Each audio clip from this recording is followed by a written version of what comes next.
La maison disposait de ce qu'on appelait communément une chambre d'amis, pièce utilisée le plus souvent par la mère d'Alix quand elle rendait visite à la famille, ainsi que par les invités bédariciens qui, vous avez vu l'heure, n'allaient pas retourner au village, les chemins de pierre sèche n'étant pas éclairés, c'était bien trop dangereux.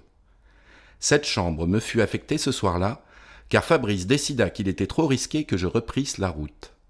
Je venais de m'enfiler 2 bières brunes à 8,5 degrés et il était préférable que je ne tombe pas sur la maréchaussée. Dans le sud, ce n'était pas démarrant les gendarmes. J'étais un peu embêté car je n'avais pas prévu de vêtements de rechange et je me voyais mal demander un slip à Fabrice. Pourtant Dieu sait que les bonbons avaient collé au panier durant mes longues heures de voiture. Heureusement, l'écrivain dessinateur lut dans mes pensées. « Tu n'as pas de valise ?»« Bah non, je n'avais pas prévu de rester dormir, lui avouai-je. Attends, je vais te prêter un t-shirt et un caleçon pour ce soir. Tu veux peut-être prendre une petite douche aussi ?» Oui, je voulais bien prendre une petite douche aussi.